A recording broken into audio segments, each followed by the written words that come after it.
tendo agora esse tempo de ouvir esses missionários, esses amigos, né, que estão hoje fazendo aquilo que Paulo começou.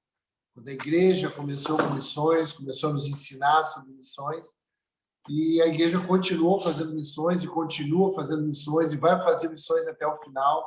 E nós, nosso Ministério Brasa, tem o privilégio de ter missões assim muito afloradas no nosso DNA.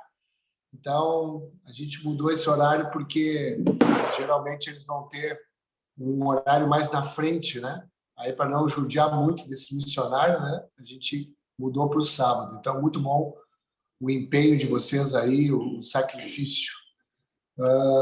Já quero introduzir aí o meu amigo, pastor Carlos Xavier. Tudo bom, Carlito Fenômeno? Olá, pastor Alberto. Que Olá alegria. A todos. Boa tarde. Quer dizer, bom dia aí, não é? Bom dia ainda. Boa tarde para ti aí, né? O pastor Carlos está 4 horas na nossa frente, lá em Portugal. O pastor Carlos está no norte de Portugal, nos arredores do Porto, né? O Porto que é chamado da capital do norte.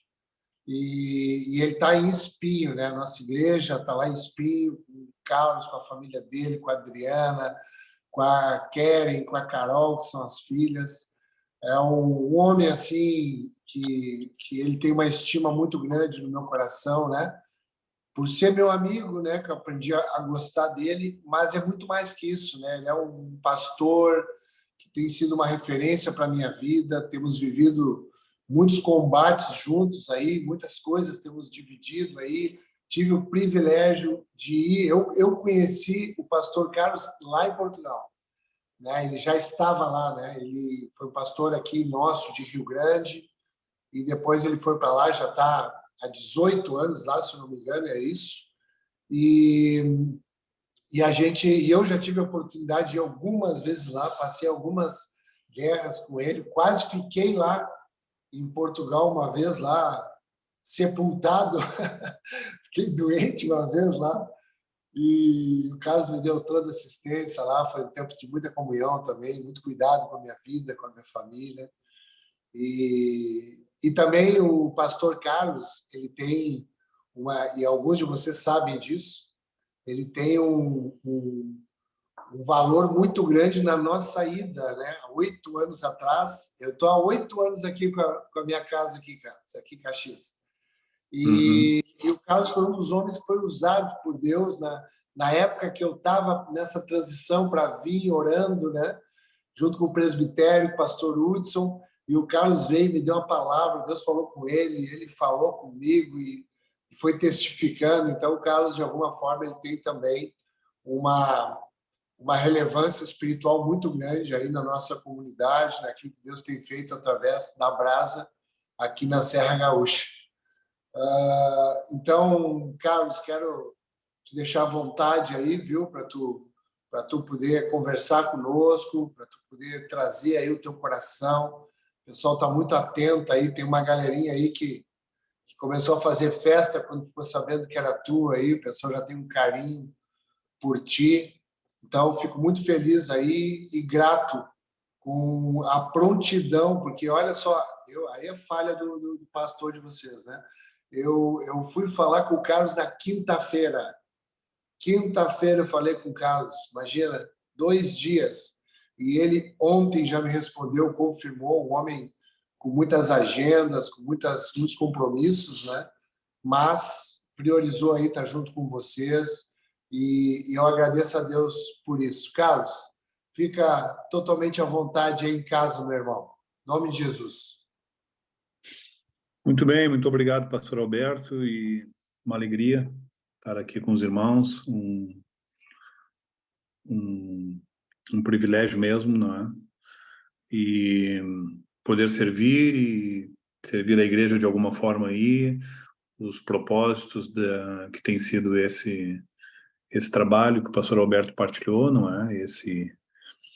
Digamos assim, esse seminário, esse college que tem acontecido, a participação de vocês, um abraço já àqueles que me conhecem, aos que não conhecem, não é? Então, eu sou casado com uma mulher linda e maravilhosa chamada Adriana Xavier, minha esposa desde 93, quando nós casamos, e temos desse casamento 2 filhas que vieram para cá, para Portugal, efetivamente pequeninas, com 5 e 8 anos, a Keren e a Carol, e que hoje já tem 26 anos e 23, respectivamente. Ambas já também moraram fora de Portugal depois que vieram para cá. A Keren esteve no Chipre durante 4 anos, na Universidade do Chipre, na Universidade de Dança. Hoje ela é professora de dança e profissionalmente ela vive da dança. E a Carol morou nos Estados Unidos, na Califórnia, durante 2 anos. Só retornaram lá naquele período da pandemia, quando as coisas estavam assim bastante sérias, não é?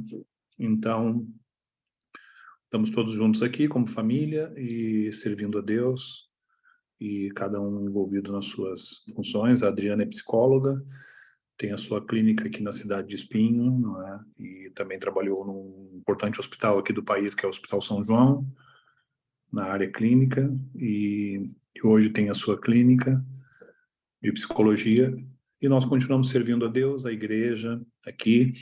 Hoje nós, num contexto, chamamos a igreja de Life Church, mas para esclarecer qualquer dúvida, é uma igreja do Ministério Brasa, ao qual nós pertencemos, estamos ligados e aliançados aí também com o presbitério, com o pastor Hudson, né, que é um pastor e amigo, e todos os demais pastores, assim como o Alberto, e continuamos servindo a Deus. O nome Life Church foi um sopro, assim, que a gente já vinha entendendo para contextualizar mais a igreja aqui, nesses dias, servindo a nação portuguesa. Não está no nome, não é? Mas na essência, que é uma igreja do nosso Ministério Brasa, plantada aqui desde 96. Pastor Sérgio França foi o primeiro pastor e missionário que estabeleceu, instituiu a igreja em 1996. De lá para cá, a igreja, então, vem se desenvolvendo, crescendo e alcançando vidas e batizando e servindo. Eu hoje também sirvo a nação, não é hoje, já há muitos anos, não é? E o Alberto sabe disso. Sirvo a nação também com várias ações, junto à Comunhão dos Pastores. Sou presidente da Comunhão dos Pastores do Norte de Portugal, fica no Porto, onde temos muitos pastores ligados, e também sou vice-presidente da direção da Aliança Evangélica Portuguesa, que é o órgão de maior representação junto ao Estado português, não é? Que trata também assuntos da Comissão da Liberdade Religiosa, e vamos construindo também em favor do país, cooperando sempre, né, com a unidade dos pastores, entendendo que nós somos pastores locais. A igreja local é uma paixão para mim, dedicamos a nossa vida, não é? Mas também a nação portuguesa, e não só a Europa, e temos muitos amigos e temos muitas conexões em outros continentes, servindo a Deus. E hoje temos visto Portugal num tempo de colheita, não é diferente daquele que foi quando nós chegamos. É claro que também quando nós chegamos, muita gente garimpou e plantou e semeou e chorou e orou, e nós somos frutos disso também, não é? A Igreja do Senhor, ela é imparável, não é? Ela é imparável. Então, um bocadinho do resumo, não é? Daquilo que nós fazemos aqui atualmente e já há muitos anos, e cooperando com outros ministérios também, em vários lugares que muitas vezes olham para Portugal, não é, como um dos pontos dos confins da Terra. Interessante esse ponto dos confins da Terra, não é? Vocês estão me ouvindo bem? Ok? Interessante esse ponto dos confins da Terra, que é um ponto que está agora do teu lado. Quando a gente lê sobre os confins da Terra, a gente acha que é um ponto muito distante de nós. Mas esse ponto dos confins da Terra, que a Bíblia diz, né, e E fala ali em Jerusalém, como em toda a Judéia e Samaria, e até os confins da terra. Esse ponto dos confins da terra, ele está do teu lado nesse momento. Ele é o vizinho que mora aí do lado da tua casa, que precisa ser alcançado pelo Evangelho. Ele vai girar o globo, e esse ponto vai voltar aonde tu estás. Nesse momento tem alguém olhando para Caxias do Sul, orando por Caxias do Sul, orando por essa região do nosso estado do Brasil, olhando para ser um missionário aí. E essa pessoa que está com tanto desejo de ser missionário aí, não sabe que também tem alguém orando para ser missionário lá no Japão, em África, na Europa, na Península Ibérica, nas Américas, na Ásia, em todos os continentes, na Oceania, nos países, porque esse ponto dos confins da Terra, ele é sempre um ponto em movimento.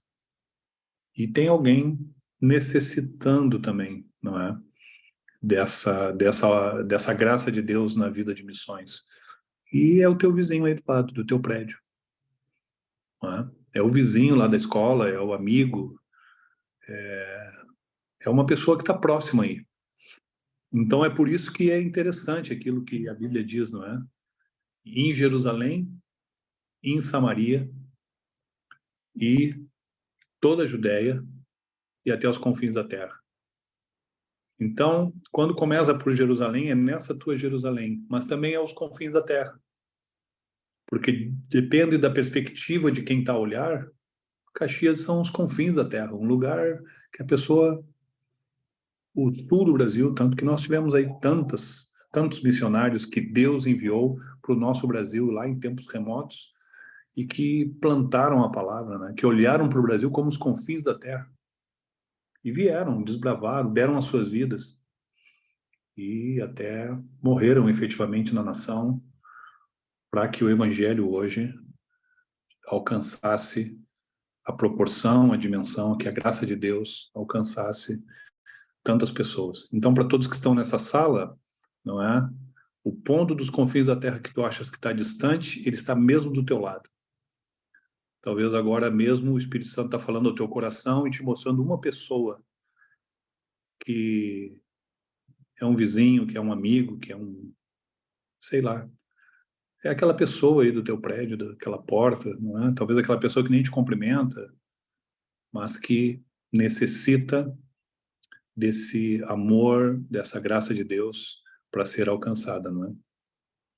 Então, gostaria de deixar esse pensamento também acerca desse ponto dos confins da Terra, para a gente ter esse entendimento. O globo está sempre, a Terra em movimento, e esse ponto está do nosso lado. E pode ser que esses confins da Terra sejam um ponto desafiador para alguém que está orando, não é? No contexto aí, lendo as cartas de Paulo, como vocês têm estudado, lendo a Epístola aos Romanos, não é? Como Paulo, não é? Vocês imaginam Paulo? Ele era Saulo, ele era um perseguidor da igreja, né, Alberto? Ele era um matador de cristãos. Ele exterminava mesmo. Saulo assistiu o apedrejamento coletivo de Estevão, um homem cheio do Espírito Santo. Você sabia que tem gente que é apedrejada porque é cheia do Espírito Santo? Quero apresentar para vocês Estevão. Qual era a culpa do Estevão? Ser cheio do Espírito Santo. Foi apedrejado. Então, nem tudo é muito linear, não é? E Estevão, cheio do Espírito Santo, Saulo estava ali diante dele. Saulo respirava morte, respirava ameaças contra a igreja, contra os cristãos. Ele era um terror. E a Bíblia diz que ele até consentiu na morte, de um certo ponto de vista, ele tinha uma autoridade, ele consentiu na morte de Estevão. Estevão morreu. A gente lembra daquela cena que ele vê os céus abertos, não é? E ele diz: eis que vejo os céus abertos.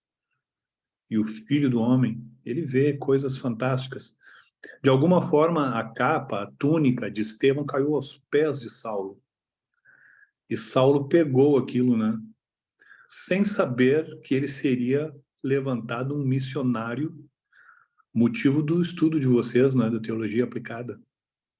Olha só, como é que é o início? Ele era um Saulo perseguidor, matador de cristão, que odiava, um homem culto, um homem inteligente, um homem entendido, e consentia na morte de Estevão, e que de repente a capa, a túnica daquele jovem cai aos seus pés, de alguma forma ele pegou aquilo, e eu acho que essa túnica falou muita coisa, não é? Inclusive, eu digo que quem escreveu aquela frase, não sou mais eu quem vivo, Cristo é quem vive em mim, foi Estevão. Paulo apenas publicou, porque ficou aquela impressão. Mais tarde, vocês imaginam, Saulo vai, perseguidor da igreja, pede as cartas, cheio de autoridade e legalidade, ele vai e cai na estrada de Damasco, e uma luz resplandeceu para aquele homem que não era um missionário, sem ele saber, Deus já estava a considerá-lo. Às vezes há coisas que tu nem sabes e Deus já considera a teu respeito. Às vezes há definições que tu nem conheces e Deus já considera a teu respeito. Então, como eu digo, não define a tua vida pelas circunstâncias, define a tua vida pelo Deus que te define, porque Deus já tinha definições para a vida de Saulo. E quando ele cai ali na estrada e aquela luz resplandeceu, ele diz: quem és tu, Senhor?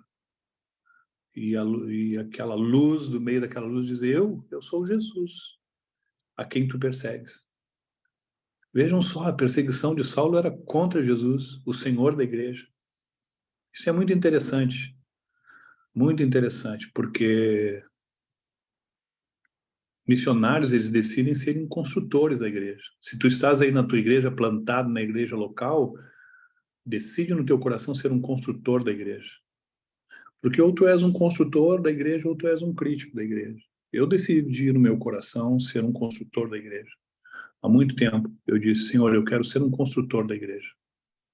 E construir a igreja é algo maravilhoso, é o maior projeto que tu podes te envolver, mais do que teus negócios, mais do que a tua empresa. Pode ser bem sucedido lá, pode ter empreendimentos maravilhosos sobre a face da terra, mas não há um empreendimento mais relevante e maravilhoso como a igreja de Cristo, a qual nós fomos chamados para construir.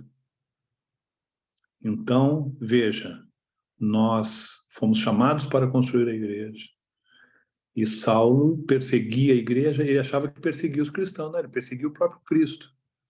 Quem persegue a igreja, quem não constrói a igreja ou quem a destrói, não é contra o próprio Cristo. O assunto é com Jesus. Então, é interessante, não é, que Saulo sai dali e ele fica 3 dias isolado naquela rua direita, cego. E ali foi o processo de desconstrução de Saulo. Ele foi desconstruído para ser construído Paulo. Enquanto Saulo era desconstruído, Deus estava a construir Paulo no caráter daquele Saulo.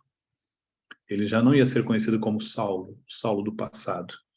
Ele não ia mais morar no passado. Sabe por quê, gente? Morar no passado é o pior lugar do mundo para a gente morar. Então, Saulo, ele aprendeu, não é? Que ouvir a voz de Deus, ser um servo, dedicar-se à missão que Deus tinha para ele era a melhor coisa que ele podia fazer. E ele dedicou-se. Então, por isso que eu digo, não é? Quantas vezes vocês acham que Saulo lembrou de Estevão? Depois que ele se converteu e o Espírito Santo passou a habitar nele. Imagina Saulo lembrando, puxa, Estevão dizendo: eis que vejo os céus abertos. Imagina Saulo, Estevão morrendo cheio do Espírito Santo. Saulo nem sabia os desafios que ele ia enfrentar. Uma vez ele foi puxado pelos pés e tirado como se fosse morto de uma cidade. Deram ele como morto. Naufrágios, perseguições, situações das mais diversas. Não é? Aquela vez picado por aquela víbora, os homens só esperando que ele caísse morto com aquele veneno. Mas Deus foi sustentando a vida desse homem chamado Saulo, Paulo, não é? E as escamas caíram, não é? Eu escrevi sobre isso, eu costumo dizer que durante aqueles 3 dias de desconstrução, Deus construiu um novo homem. É mais ou menos, não é? Saulo ressurgiu, não é? Naqueles 3 dias ele foi até as trevas mais profundas. A gente até pode lembrar de Jesus. Durante 3 dias Jesus foi às trevas mais profundas e ressuscitou o 3º dia. E no 3º dia Saulo ressuscita ali, não é? Sendo Paulo transformado, lavado, um homem que vai escrever cartas como essas que vocês estão estudando, epístolas como essas, né? Epístola de Paulo aos Romanos. O pastor Alberto disse que vocês concluíram o estudo dessa carta, não foi? Aos Romanos. E eu imagino que vocês devem ter sido muito edificados e abençoados, né, por tudo que está escrito e ao meditar e parar e beber assim dessas revelações todas. E então a gente vê Paulo caminhando depois de uma outra forma, né, com outro entendimento, com uma outra força, com uma outra graça. E quando Ananias foi orar por ele, até com medo, Deus disse, não, pode ir orar por ele, porque ele vai aprender o quanto vale a pena sofrer pelo meu nome. É uma boa proposta para todos nós. É a proposta do Evangelho, não é? O Evangelho que está em Jesus, que está nele, não é? Levantando a nossa vida, nos fortalecendo para plantar igrejas. Paulo foi um plantador de igrejas, né? Ele vai a Roma, capital do Império Romano, não é? Um Império Romano violentíssimo, fortíssimo, estabelecido, de muita influência, não é? Então, um Império Romano que tinha exércitos ali, não é? Constituído por legiões. O efetivo diz que uma legião tinha um efetivo de 5 a 6 mil homens, cada legião. Então, vocês imaginam, um exército poderosíssimo, um império de muita influência, né? De muito domínio. Tudo isso a gente vai pensando, né, e sendo desafiado nos contextos onde nós somos enviados. Em Portugal, nós temos muito a influência romana, muito, muito. A Península Ibérica aqui, o Alberto conhece, já andamos juntos aqui pela Península Ibérica, já viajamos, não é? Já percorremos aqui alguns lugares. Eu vivo aqui muito perto da Galiza, que é a Galícia, não é? Aqui, eu estou aqui a 1h30 da fronteira com Portugal. 1h30, se eu sair daqui de carro, eu estou dentro da Espanha, não é? E a gente vai entrando aqui, Vigo, Santiago de Compostela, Ferrol, vai andando aqui por muitos lugares e vai andando pela Península Ibérica e vai vendo também, não é?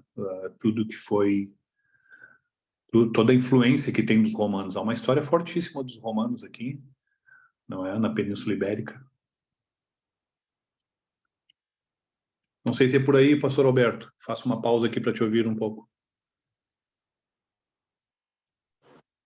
Exatamente por aí, pastor Carlos. É isso mesmo, tu fez essa conexão aí muito bem feita. Essas lições que nós aprendemos, trouxe ainda o contexto da conversão do nosso irmão e apóstolo Paulo, trouxe Estevão aqui com muita graça, sabe que é uma tônica aqui da nossa família forte. A gente também tem um contexto aqui de nome, né?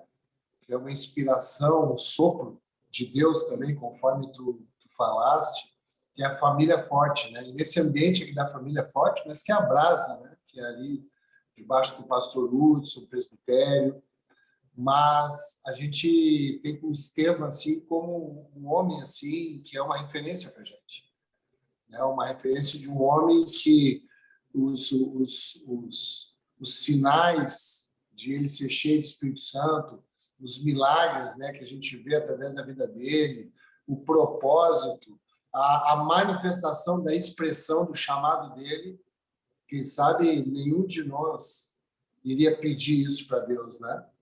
e sempre foi muito bonito isso. Então, quando a gente percorreu, e nós levamos, Carlos, um ano para estudar a Carta aos Romanos, porque a gente foi muito devagar, a gente foi viajando junto com aqueles irmãos, fomos assim, bebendo mesmo da palavra, né?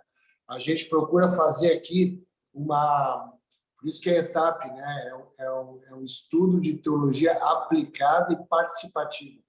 Então, os irmãos participam, que é justamente para isso, para a gente poder nos sentirmos inseridos no processo, né? Porque é isso que Cristo faz conosco, ele nos insere no corpo, ele nos insere no processo. E missões não é diferente, porque é muito fácil, né, Carlos? Tu tem uma experiência muito maior do que eu, a gente andar falando de missões como quem anda distante de missões, né? Que é imaginando esses confins da Terra de forma longínqua. Enquanto que a gente precisa participar de missões como quem vive missões, como quem chora missões, como quem é afligido, como esses missionários estão afligidos, esses Estevãos em missões.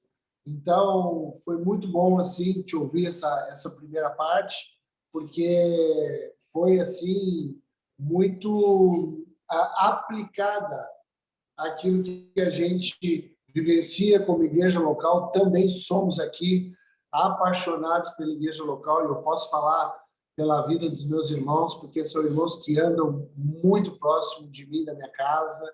Então, nós trabalhamos aqui, nós temos também aqui, Carlos, tu sabe disso, tu já percorreu aqui essa região, tu tem amigos aqui nessa região que são históricos, que tu já me falou, que são importantes, né, para ti, aqui nessa região, e é uma região também que tem uma influência católica, romana também muito forte, né? Então, nós também temos esses enfrentamentos aqui de alguma forma.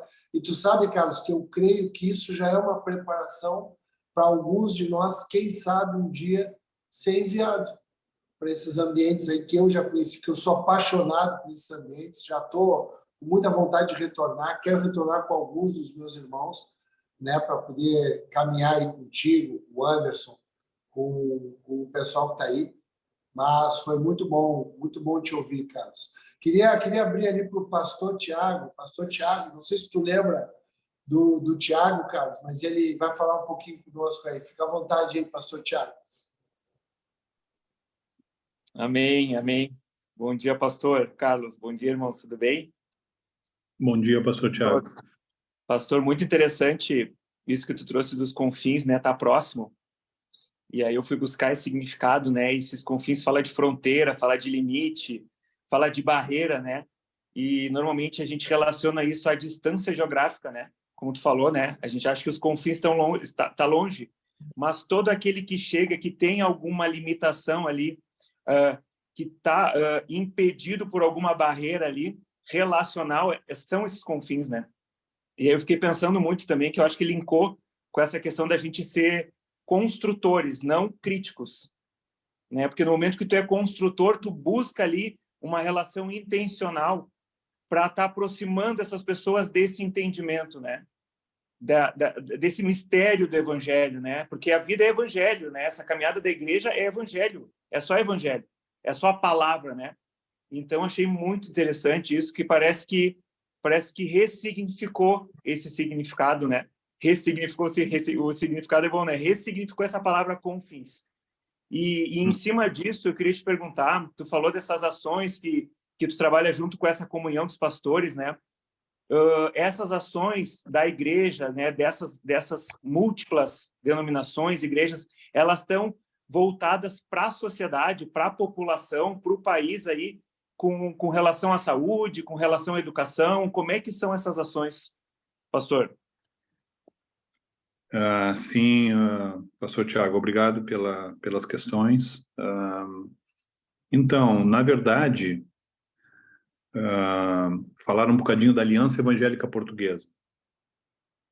Aliança Evangélica Portuguesa, nossa conhecida AIP aqui, que é esse órgão de representação junto ao governo, atua, sim, com várias ações na área da educação cristã, na área social, na área, por exemplo, da liberdade religiosa, vivendo e debatendo e construindo a liberdade religiosa, não é?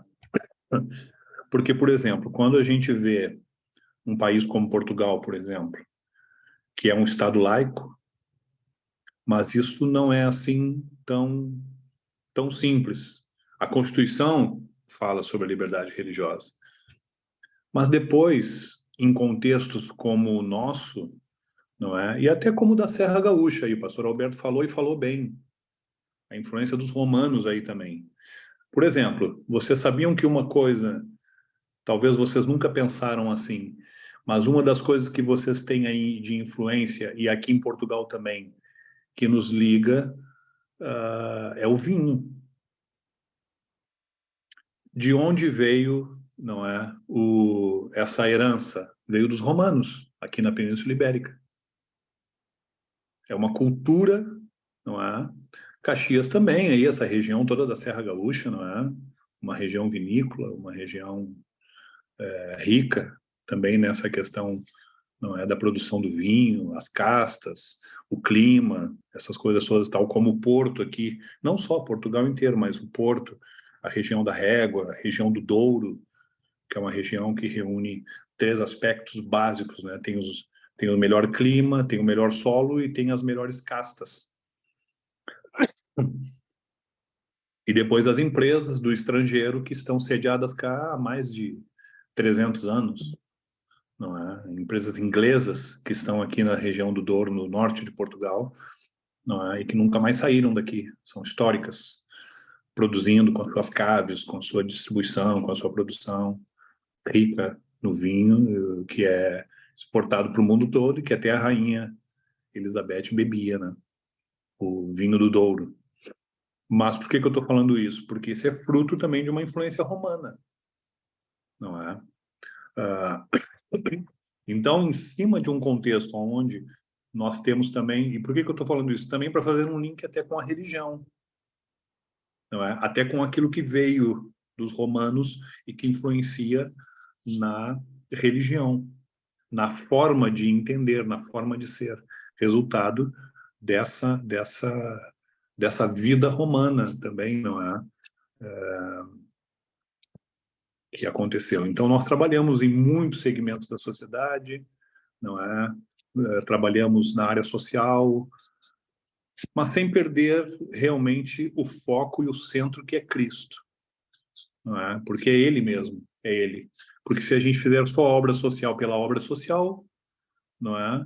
Sem o Cristo, na verdade, o próprio Jesus diz: sem mim nada podeis fazer. A gente pode até ter recurso, mas não é suficiente. A gente pode até ter habilidades, mas não são suficientes, não é? A gente pode até ter entendimento, mas não é suficiente sem o Cristo. Ele traz a renovação de tudo, não é? Nessa questão dos confins da terra, por exemplo, que tu falou um bocadinho, eu me lembro uma vez eu estava em Jerusalém, não é? E até com um grupo, e então eu fiz ali uma ceia, não é? Pediram para mim fazer uma ceia, um grupo de pastores, aí pediram para mim fazer uma ceia. Ali ficou a minha responsabilidade, da Adriana, minha mulher, para ministrarmos a ceia. E havia ali até algumas pessoas do grupo, estavam muito encantadas com Jerusalém, encantadas com Israel, e até uma questão, porque Israel, o nosso ministério, chamar, temos que vir aqui mais vezes, tal. E eu lembrei, olha, eu estou lembrando as palavras de Jesus, ele disse: começa em Jerusalém, e Samaria, e toda a Judéia até os confins da terra. Eu até me lembro que Jesus enviou-os a partir de Jerusalém, não é? Então é importante ter esse entendimento do Cristo, não é? Porque o próprio Israel é uma nação idólatra. Talvez uma das nações mais complicadas, não é? Porque, por exemplo, tu andas por lá, tu vês o Messias, tu vês eles falarem do Cristo histórico, mas não reconhecem que ele era o Messias. Não é? Veio para os que eram seus e os seus não o receberam, os seus o rejeitaram. Não é? Então, às vezes, a gente fica deslumbrado com aquilo que é periférico e perde a referência, a noção de que é o Cristo, de que ele diz: sem mim nada podeis fazer. E nada é nada. No assunto de missões, nada pode ser feito. Podemos ter estratégias, podemos ter isso, podemos ter aquilo. Sem o Cristo, se da equação nós removermos o Cristo, por isso tu imagina, Saulo podia fazer muitas coisas. Saulo sem o Cristo, ele era quem era. Agora Paulo com o Cristo deixou até de ser, tanto que ele disse, não sou mais eu quem vivo, Cristo é quem vive em mim. Olha que coisa linda. O Saulo nunca disse isso, mas o Paulo com o Cristo percebeu que ele era totalmente descartável. Não que Jesus nos descarte, mas que do ponto de vista do nada podeis fazer, é nada. A igreja em Caxias, a igreja em Portugal, a igreja, o Ministério Brasa, seja qualquer ministério, seja qualquer obra social, seja qualquer coisa que tu fizeres sem o Cristo, que na verdade nós somos dispenseiros do Cristo, não é? Então nós fazemos sim ações, não é? Nós entendemos, nós vamos descobrindo como é que o Espírito Santo está fazer. Uma premissa básica para nós, Alberto conhece isso, não é? Ouvir o que o Espírito Santo está a fazer e cooperar com ele, não é? E cooperar com ele nesses processos, né? Nesses processos da vida da igreja. Então a gente vai fazendo, vai descobrindo, vai entendendo, não é? E, por exemplo, na nossa realidade no Brasil, não é? Na realidade de vocês, eu já estou cá há 18 anos em Portugal. Na realidade de vocês, na realidade de onde vimos, nós sabemos que a igreja é muito ativa, não é? A igreja brasileira tem muita força, tem muito recurso já, não é? Quase que nada é impossível fazer, não é? Vai fazendo, vai fazendo, vai fazendo, começa um trabalho aqui, daqui a pouco começa a crescer e tal. Muitas vezes pensa que essa forma de fazer nas nações vai resultar. E depois descobre que, na verdade, existe uma cultura, é um outro povo, não é uma fórmula, não é aquilo que dá certo em tal parte, tem que dar certo efetivamente em tal lugar. Tem que ir descobrindo, tem que perceber, não é? Por exemplo, para trabalhar com a liderança portuguesa, não é?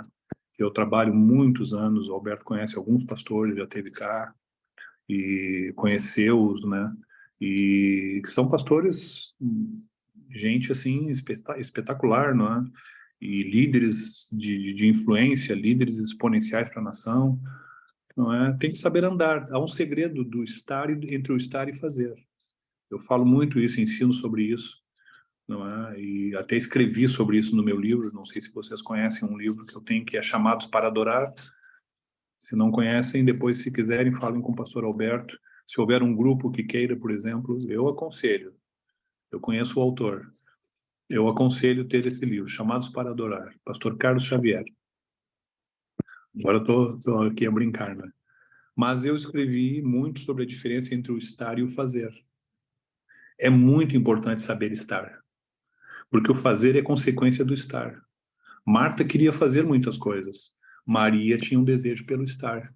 Jesus amava tanto Marta como Maria. Ele ama quem está e quem faz. Ele não tem problema em comer um bolinho que a Marta estava fazendo lá em casa. Não, não é esse problema. Mas Jesus disse, quando Marta criticou a irmã, Marta era a igreja que criticava a igreja que estava aos pés de Jesus. E quando ela criticou o Senhor, tu não te importas que eu fique só a fazer as coisas e tal. Ele disse, Marta, Marta, tu estás ansiosa, preocupada com muitas coisas, mas uma só é necessária. Eu costumo dizer que às vezes a gente esquece a única coisa que é necessária, não é? Uma só é necessária. E essa foi a que a tua irmã escolheu, e isso não lhe será tirado. O que Jesus estava fazendo? Um convite para Marta parar tudo naquele momento e sentar aos pés dele também, não é? Então há esse momento do estar, e o segredo do estar juntos, estarmos em unidade, como o pastor Alberto falou, esse grupo, estar em unidade com a igreja. Tem muita gente hoje fazendo litígio com a igreja. Era o que Saulo fez, ele abriu litígio com a igreja, Jesus apareceu e derrubou ele do cavalo. Deixou ele cego 3 dias, as mais densas e escuras trevas. Tanto que ele ficou sentado num lugar que ele não conseguia ter noção de direção. E Jesus foi ali e restaurou aquele homem. Eu costumo dizer que ele transformou, não é? Ele transformou Para nós termos uma nova cosmovisão, ele tem que muitas vezes transformar a nossa visão do cosmos. Ele tem que agir assim lá dentro de nós, nas nossas trevas mais escuras, e desconstruir o Carlos Xavier, construir quem ele quer construir. E ele sabe construir, né, irmãos? Se é uma coisa que Deus sabe fazer, é construir. Então ele sabe nos ajudar, nos ensinar como fazer, como andar. Se fez isso com Paulo, conosco também, não é? Ô, pastor, vamos bater uma bolinha, mas é interessante isso, né? Porque os primeiros confins que são trabalhados é o nosso interior, né? Olha aí. A gente é cheio de limitação, né? A gente é cheio de barreira, né? A gente era como Saulo, então os primeiros confins que são trabalhados somos nós, né? Nesse Daí, sentido,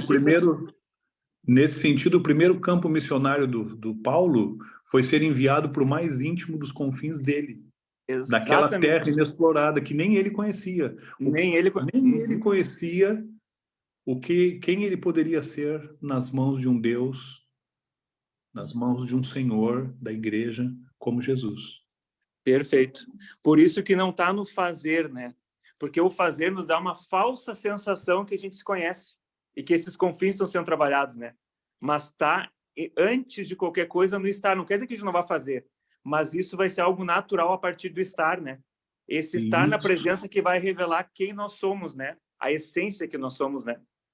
O fazer é consequência do estar. É muito importante isso, ok? O fazer é consequência do estar. Porque é interessante pensar nisso. Hoje nós temos um apelo muito forte à performance. Verdade. As redes sociais, Instagram, tudo. Não estou dizendo que as redes sociais são más. Nós estamos aqui usando as ferramentas. Mas tem que ter cuidado, porque hoje a gente tem um apelo muito grande à performance. Sabe? Tudo é performance, tudo é comparação, tudo é o que o outro Tudo está é fazendo. aparente, né? Tudo é aparente, né, pastor? Tá tudo muito construído em cima disso, entendeu? Eu não vejo hoje Jesus com o telefone na mão, com o seu iPhone na mão, tirando uma foto dele e de Paulo, de Pedro, quando Pedro estava afundando no mar, e dizendo: eu e Pedro, se não fosse eu, Pedro teria afundado. Eu não vejo Jesus tirando uma foto dizendo: tá aqui o endemoniado gadareno. Se não fosse eu, ele... Não, Jesus publicando no seu... Eu estou colorindo um pouco as coisas aqui. Eu estou dizendo que Jesus, inclusive, ele dizia: não digas que fui eu. Não fales. Ele pedia para não promover. Ele pedia para não publicar. Não é? Falando de performance, é muito importante a gente ver isso, não é? A gente entender isso, que nesse mundo que apela à performance, não é? Ele tornou-se um mundo da competição mais acirrada do possível. Ele tornou-se um mundo da comparação, não é? O grande problema do Caim foi que ele comparou a oferta do Abel. E aí ele matou o irmão, não é? Porque a teoria da comparação que Caim construiu dentro de si foi que se Abel não tivesse oferecido uma oferta ao Senhor, Deus não teria parâmetro. E automaticamente, ao não ter parâmetro, a oferta dele seria única. E não é por aí, não é? Então ele matou o irmão pensando, tá, resolvi o problema, e tentou deixá-lo lá e esconder. Quando Deus apareceu, ele disse: eu não sei do meu irmão, ainda tenho que te dar satisfação do meu irmão, eu por acaso sou cuidador do meu irmão, sou algum tipo de... Não. Então ele age daquele jeito. Eu costumo dizer, essa coisa da comparação ela consome. Se nós construímos vida, se nós construímos ministério, igreja, em cima da comparação do outro com o outro, hoje tudo são luzes, e não estou dizendo que essas coisas são más, mas o que eu quero dizer é que na essência não está aí, é o Cristo. Sem ele nada podeis fazer. Exato. Pastor Alberto, eu queria tomar liberdade, não sei se tem mais alguém inscrito aí, tem, né? Mas em cima disso que tu falou, pastor Carlos. Tem bastante gente para falar, pastor Thiago. Deixa então, o pessoal tá. Então vou deixar o pessoal come falar. Uma bala, pega uma bala aí, um chiclete, um café, como é que chama lá? Um descafeinado, né, Carlos? Pega um descafeinado aí. Vamos ouvir um abatanado. Vamos lá.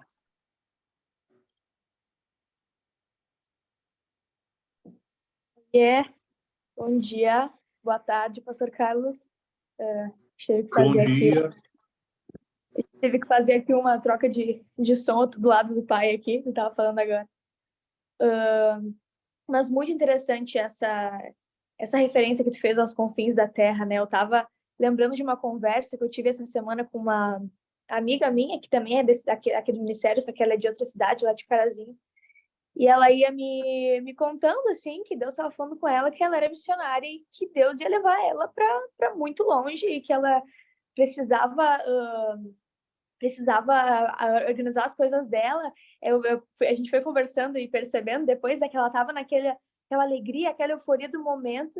E exatamente isso que a gente começou a conversar, né? Que ela queria, nesse momento, ir para outro país onde ela ia se deparar com pessoas com uma língua diferente que a dela, uma cultura diferente que a dela, com um jeito totalmente diferente que o dela, e ela queria se responsabilizar por aquele lugar, mas no lugar que ela estava, quando ela se deparava com pessoas que tinham uma língua diferente que a dela, que tinham uma cultura diferente que a dela, que ela não se entendia, ela não estava conseguindo se responsabilizar. E isso começa no lugar onde a gente está, né?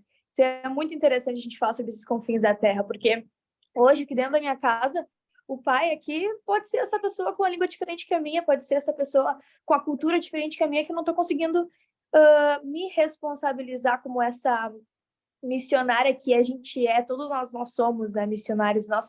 Esse ministério que o Senhor nos deu, ele é um ministério de missões. Então, aí eu fui conversando com ela e eu comecei a pensar, assim, né, sobre vocês, pastores e missionários que hoje estão nesse campo missionário em outros países.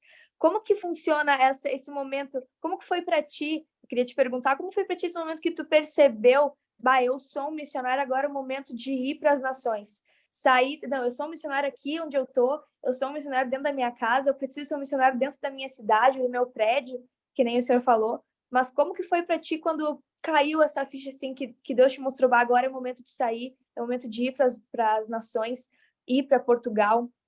E queria te ouvir, assim, como que foi esse sair do Brasil? Como que deu esse start, assim, no teu coração? Obrigado, Lara, não é? Obrigado pela intervenção e pelas questões.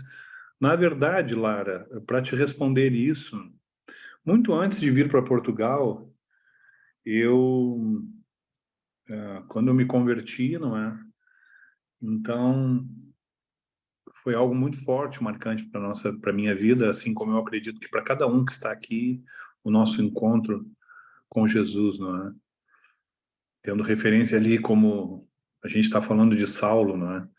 Uma coisa marcante, não é? Uma conversão, só o poder de Deus mesmo, só o Evangelho, só a graça do Senhor, só o nosso Deus pode fazer isso, não é? Quando nos confronta assim, é um impacto tremendo na nossa vida.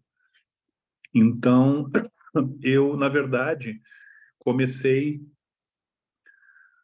a minha primeira igreja que eu fui pastor foi no presídio. Eu não estive preso, atenção, mas eu trabalhei no presídio, na cadeia, durante 3 anos. Então foi uma escola maravilhosa para mim. Eu liderei um trabalho lá, eu comecei do nada, do zero, ali um trabalho.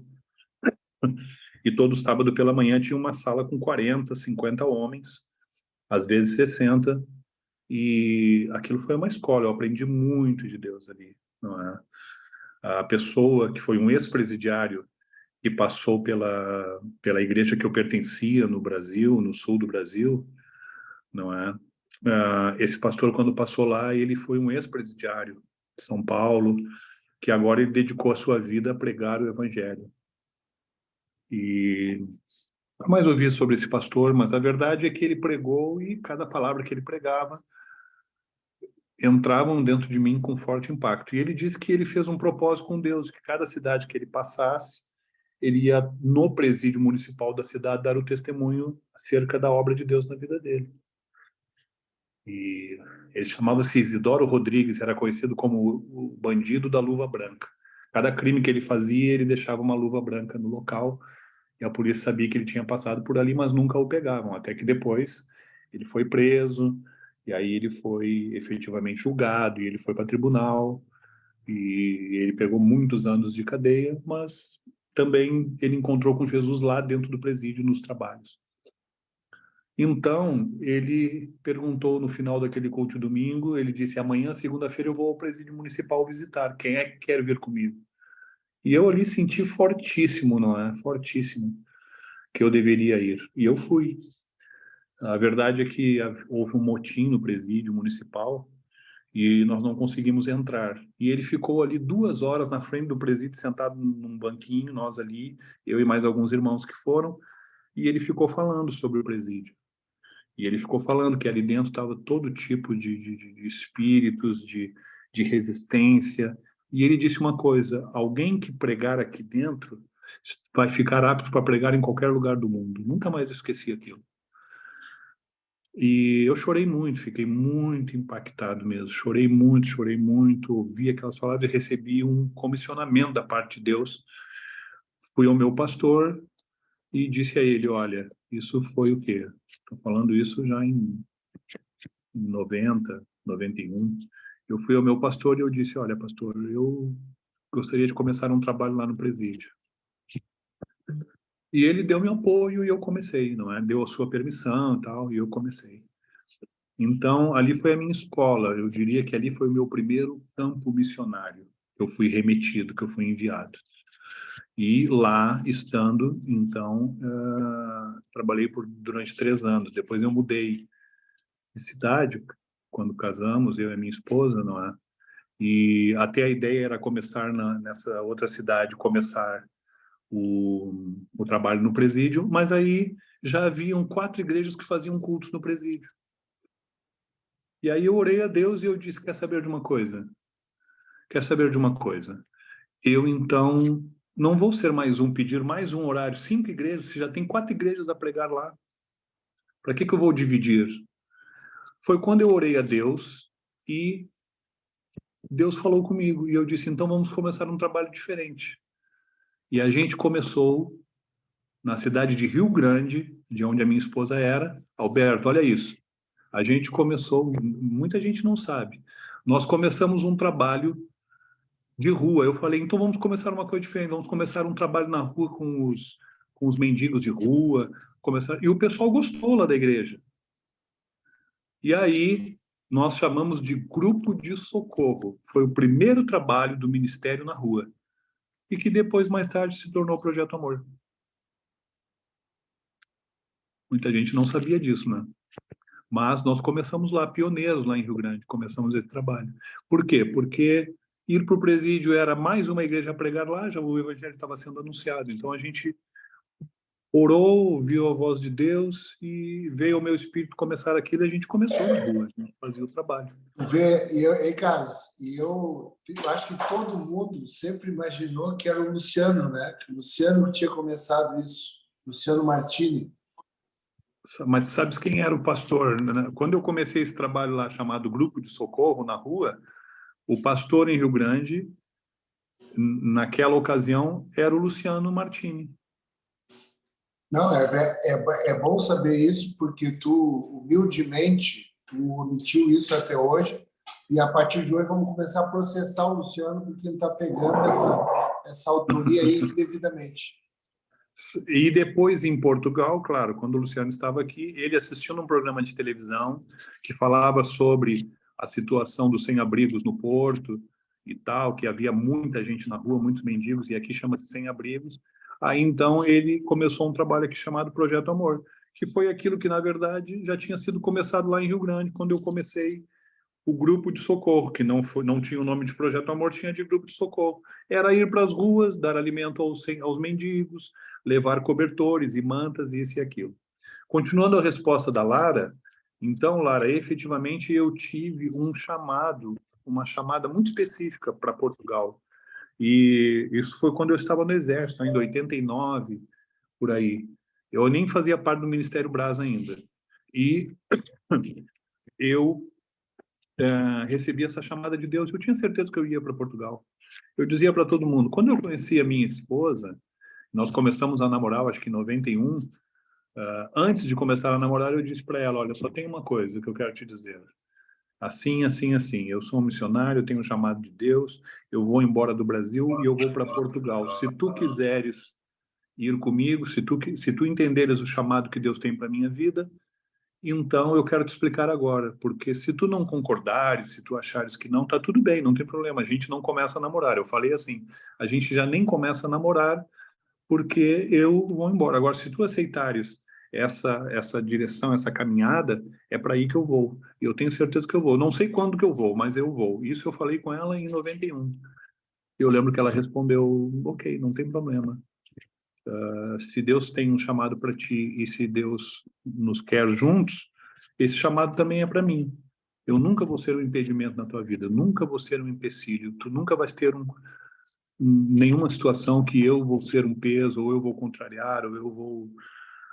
Não, eu entendo e ok. Tanto que quando a gente veio efetivamente para Portugal, e isso foi no final de 2005, não é? Ela, muito tranquila. Deus já ia falando com ela, trabalhando, ela nunca foi impedimento. Pelo contrário, é uma pessoa maravilhosa, é minha companheira, é minha amiga, é uma missionária, é uma pastora, no sentido assim, não é, da função, não é, junto com as pessoas, com o coração, sabe, então, e é um complemento muito forte na minha vida. Às vezes eu brinco com ela, eu digo, então, eu já nem sei de quem era o chamado, eu acho que o chamado era teu, e eu é que estou cooperando contigo, porque foi assim que aconteceu. Então, a nossa vinda, efetivamente, para Portugal, deu-se nessa época em que não havia internet, não havia Google, Portugal era um país assim remoto, muito distante. O que tu sabia de informação? Eu não conhecia ninguém aqui em Portugal. Efetivamente, não tinha ninguém que eu conhecesse.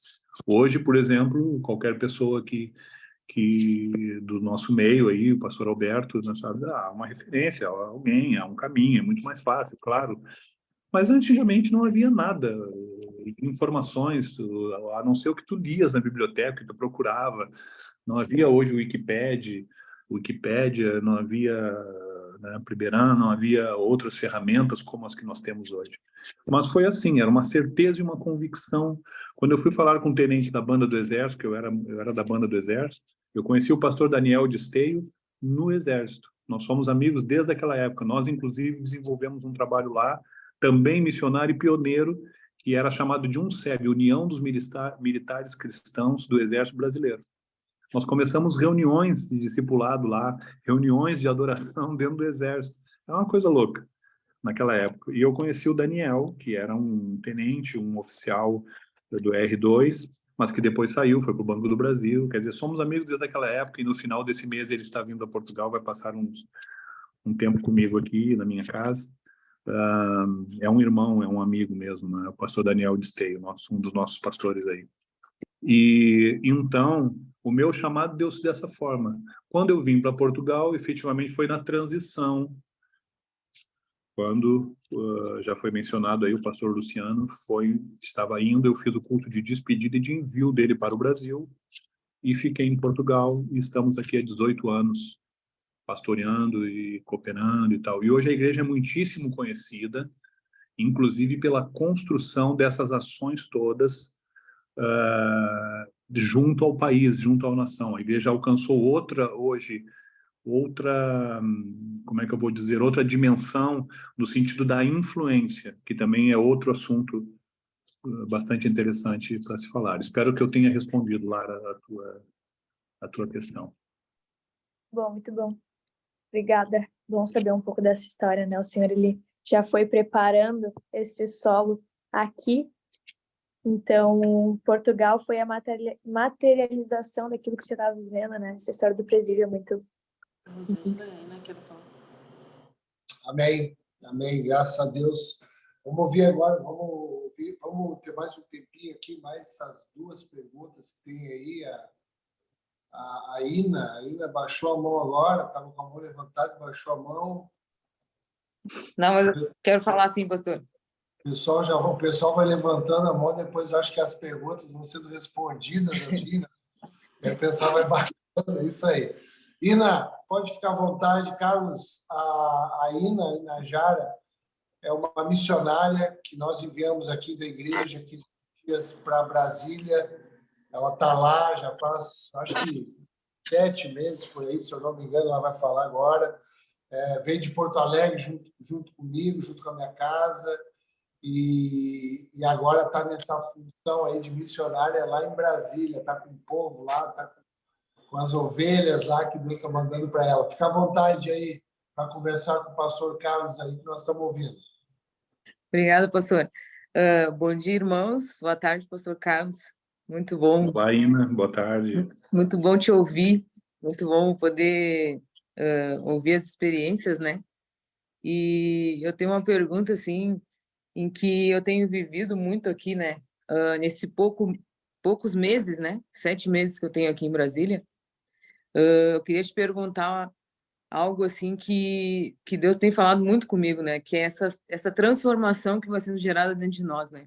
Porque a gente tem essa missão de ir para os lugares e libertar pessoas, né? Libertar com o evangelho, falar de Jesus para as pessoas, né? Mas a gente vai sendo transformado. Os primeiros que vão sendo transformados somos nós, né? Então, nessa caminhada, né? E eu queria te perguntar do pastor Carlos, que chegou em Portugal, como que seria esse processo do pastor Carlos hoje, né? Porque nesse pouco tempo, nesses 7 meses que eu tenho aqui, Deus tem falado muito comigo em várias áreas que eu nem imaginava que teriam situações para serem transformadas dentro de mim, algo que eu nem imaginava mesmo de estar vivenciando, né? Tanto com pessoas como algo de mim mesmo, né? Então, queria te perguntar sobre isso, assim, né? Como é que foi para ti sair do país, ir para um outro país e essa transformação de dentro para fora, né? Que é claro que a gente sabe que, independente do lugar que a gente está, mas quando Deus nos chama para sair, se movimentar, né? Eu acredito que tem algo que é transformador dentro de nós, né? Muitas coisas a gente tem que deixar, renunciar e ir mais a fundo, assim, né? Nas coisas de Deus. Olá, Ina. Obrigado pela tua pergunta. Uma pergunta muito, muito linda mesmo, assim. E é uma pergunta que faz a gente refletir e nos remete a uma palavra chamada processo, não é? Já pensei muito sobre isso, sabe? Já escrevi sobre isso também. Tem um capítulo no meu livro que eu escrevi sobre processos versus eventos. E isso definitivamente é um processo. O Carlos Xavier, que chegou aqui, o Carlos Xavier de hoje não é o mesmo. É outro. É o mesmo, mas é outro no sentido principalmente do aspecto dessa desconstrução que Deus faz e que Ele nos propõe, não é? Uns aceitam com mais facilidade, outros não aceitam, não é? Outros têm dificuldade em compreender, mas esse processo que, na verdade, é isso que é a vida cristã. Eu costumo dizer que o evento é uma coisa, o processo é outro. Às vezes nós nos envolvemos em eventos que nos tiram do processo. Por exemplo, quando nós olhamos para os nossos primeiros pais no Jardim do Éden, Adão e Eva, eles se envolveram num evento com a serpente produziu um evento que ficou conhecido mundialmente, que é a queda do homem. Está lá na Bíblia, inclusive, a queda do homem.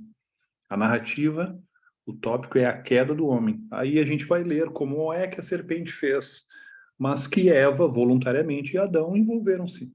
Então, quantas vezes nós estamos num processo de Deus e a gente não entende e aborta esse processo envolvendo-se num evento?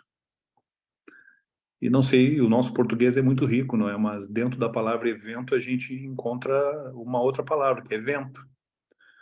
E os eventos são como um vento, não é? Que vêm e passam. Mas Deus atua e trabalha através de processos bastante estabelecidos, não é? Voltando a olhar para o Saulo e para o Paulo, a vida de Paulo é um processo violento, não é? Fantástico. que nos ensina muito, não é? Ler as suas cartas, ler tudo que ele passou, ler a forma como ele acaba. Paulo é decapitado. Do ponto de vista do sucesso, alguém morrer decapitado é um fracasso, não é? Aquele homem chegar ao final sendo decapitado, não é? Mas foi assim que Paulo morreu, não é? Então a gente vê, não é, que na verdade, por exemplo, hoje se fala muito pelo mundo e a gente ouve toda hora sobre, não é, sobre há muitos apóstolos e apóstolos e apóstolos que vão surgindo, e eu não é que é só uma observação, mas se a gente for ver o que é o apóstolo, o dom que ele tem é o dom de mártir. Aí já muda, não é? Já muda, aí já talvez eu já não quero ser. Já não quero, porque é o dom de mártir pela Bíblia. Então, dentro desse processo todo, Deus vai trabalhando, não é? A Ina, que foi para Brasília, que saiu, às vezes, não é? Puxa, eu tô indo para Brasília, tô saindo de Caxias. Porque, assim, a Europa tem um grande glamour. A gente quer ir na Europa para ir na Torre Eiffel, não é? Talvez agora toda a gente levanta a mão aí, Alberto. Se eu perguntar, quem quer ir na Torre Eiffel? Ah, levanta a mão. Quem quer ir no Museu do Louvre? Levanta a mão. Quem quer ir à Itália? Quem quer ir a Roma? Quem quer ir entendeu? Quem quer ver a tantos lugares aqui? Quem quer ir à Holanda? Quem quer ir na rua tal? Ok. A Europa tem muitos monumentos, muita coisa, não é? Mas tu vai descobrir depois que essas coisas não te sustentam. Que o Palácio do Planalto em Brasília, que tu não conhecias, que é aquela região de Brasília, que viver na capital, não te sustenta. Não é isso. Não, o que arde em nós não está nisso. Mas o problema, sabe, talvez eu quero deixar um desafio aqui para todos que estão nessa sala, que é pensar uma coisa. Quantos de vocês já entraram de carro num túnel? Deixa eu me ver assim. Quantos já entraram? Vinham conduzindo, ou dentro do carro de alguém entraram num túnel? É muito interessante quando tu entras num túnel. Qual é a primeira coisa que tu perdes quando tu entras num túnel? Qual é a primeira coisa? Tu perdes a visão periférica. Tu não enxergas mais nada a não ser o túnel. Ou seja, tu perdes as distrações. Pelo contrário, quando tu entras no túnel, é indispensável que a tua visão, é indispensável que o teu foco seja ali mais intenso e que tu tenhas mais atenção e mais concentração. Porque tudo que é periférico tu deixas de ver. O atunelamento, quando a gente entra nesse túnel, quando afunila, não é? Tu estás ali num outro estado. Tanto que, por exemplo, qual é uma placa que tem antes de tu entrares no túnel? Tá lá uma placa que diz acenda os faróis. Não é? Então tu acendes os faróis, ou seja, a tua concentração é outra. Por que eu estou a fazer essa comparação? Para desafiar-nos aqui nessa sala a pensar sobre foco, sobre missões. Quantas vezes a gente vai a um campo missionário e outras coisas periféricas começam a tomar o lugar daquilo que é essencial. E outras coisas periféricas são mais fortes e as distrações são tão intensas que, de repente, tu começas a perder o senso e o sentido da coisa original que Deus plantou no teu coração, que Deus te chamou. E até tu pode chamar tudo de lícito, porque Paulo diz, todas as coisas me são lícitas, mas nem todas me convêm. Lá está, de novo, o Paulo sendo nossa referência aqui. E eu até costumo dizer, ainda que me seja conveniente, porque muitas vezes nós vamos e começamos a caminhar pelas conveniências. Isso acontece comigo, pode acontecer contigo, pode acontecer com qualquer pessoa, isso acontece, pode acontecer, não é? Porque aí nós vamos. Então Deus vai trabalhando nos processos da nossa vida, nos processos Deus vai nos trabalhando, Deus vai nos transformando, e é mesmo como tu disseste, é de dentro para fora, fazendo essa transformação, agindo no nosso interior, agindo no nosso coração, agindo na nossa visão. sabe? Nos ajudando a focar, como se nós estivéssemos no túnel e agora a gente não está, porque tudo, volto aqui a dizer, hoje em dias, como redes sociais e tudo que a gente tem, quantas vezes tu pegas o teu celular e tu ficas ali fazendo scroll no teu celular e entra uma coisa atrás do outro, é um reel, é outro reel, é um story, não sei o quê, e uma coisa te leva para outra. Quando tu percebes, tu ficou 2 horas naquilo ali. Não é difícil. Depois, mais tarde, tu pega, são mais 50 minutos, eu não sei o quê. Bom, é muito fácil desfocar. Então, eu diria, Ina, que é muito importante, na verdade, nós entendermos os processos de Deus, essas etapas. Ele vai realmente trabalhando. Com certeza, nesses 7 meses em Brasília, tu já tens as tuas experiências, não é? Os teus desafios, as tuas dificuldades. Paulo encontrou dificuldades, Paulo foi açoitado, Paulo foi apedrejado. Paulo foi apedrejado. O que Estevão passou, Paulo passou também. Não é interessante? Quando ele vive aquilo que Estevão viveu e vê, ele também passou por aquilo. E Deus tinha dito lá pro Ananias, não é? Não, pode dizer lá e põe a mão sobre a cabeça dele, e passa nos seus olhos e as escamas vão cair, porque ele vai aprender o quanto importa padecer, sofrer pelo meu nome. Que é alguém que Ananias disse, eu não vou lá, porque eu conheço esse Saulo, ele respirava ameaças. Paulo, a Bíblia diz que ele respirava ameaças, né, Saulo?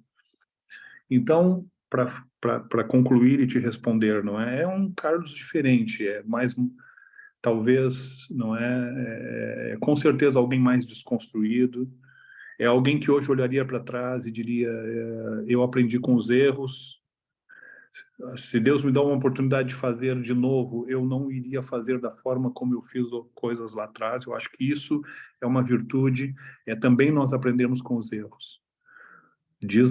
Dizem que houve 1000 tentativas da lâmpada, não é? Thomas Edison diz que Harrison Ford fez o seu primeiro carro, não é? E não tinha marcha atrás, não tinha ré. Ok, depois ele foi aprendendo a fazer e tal. A gente aprende com os erros, a gente aprende até com os fracassos. O fracasso, inclusive, pode ser uma rampa de lançamento para o futuro. O fracasso não é o que te define, mas aquilo que tu faz com o fracasso. Tens que aprender com aquilo, não é? Então, com certeza, a gente vai aprendendo a se relacionar com a nação, aprendendo a se relacionar com as pessoas. Eu poderia aqui abrir uma outra janela, um outro link e falar sobre comunhão e relação. E se eu entrasse por aí, nós íamos ficar aqui não sei quanto tempo falando sobre comunhão e relação, porque às vezes a gente acha que só a relação é suficiente. E a proposta de Deus é comunhão para nós, é mais do que relação. Quantos casamentos talvez aqui nessa sala já teriam acabado? Só pela relação a gente acaba. Só pela relação a gente acaba até aquilo que Deus tem para nós. Mas a comunhão é algo mais profundo. Quando a gente lê sobre a bênção apostólica, que é a graça do Senhor Jesus Cristo, de Jesus Cristo graça, que o amor de Deus o amor. Mas quando fala do Espírito Santo, diz, e a comunhão do Espírito Santo seja convosco. Olha que coisa linda. Comunhão é mais apertado. Comunhão até me impede de fazer aquilo que eu só pela relação ia fazer. Por exemplo, Caim matou Abel só por conta de uma relação, mas ele não tinha comunhão nem com Deus, nem com o irmão. Quantas vezes a gente mata o irmão porque a gente só tem uma relação muito superficial, não é? Então, eu poderia pensar sobre isso, não é? Mas te responder dizendo que realmente o Carlos de hoje é um Carlos fruto de um outro processo de Deus, de um processo, não é? Não estou a dizer que eu sou melhor, não estou a dizer que eu estou pronto, não estou a dizer que eu estou concluído, que está tudo bem. Não, eu estou a dizer que, na verdade, Deus desconstrói, não é? Deus nos ensina, não é? Mas para mim foi muito importante o processo de estar. Eu hoje tenho muitos amigos, em momentos difíceis aqui mesmo, de grandes desafios, eu tenho muitos amigos nacionais, pastores, líderes, sabe, da nação aqui que me amam, que me respeitam, que ainda ontem ligou-me um pastor para convidar para amanhã a gente sair para almoçar, ele, a esposa, tá? Um pastor português que foi presidente da Aliança Evangélica no passado, de muita importância aqui na nação, ligam-me, a gente tem essa comunhão. Então, É muito importante construir com as pessoas locais aonde a gente foi, sabe? Ter essa igreja que apoia, esse pastor que nos apoia aí, o pastor Alberto, tal, mas também construir com os nativos de lá, com as pessoas aonde tu estás, não é? E deixar Deus continuar esse processo. Esse processo não acabou, na minha vida não acabou, na tua vida não acabou, na vida de qualquer um aqui. Esse processo vai trazer um amadurecimento. Não vai nos tornar melhor do que ninguém. Talvez vai nos tornar ainda, sabe, menor do que todos. E é isso que é a proposta do Evangelho. Convém que ele cresça e que eu diminua.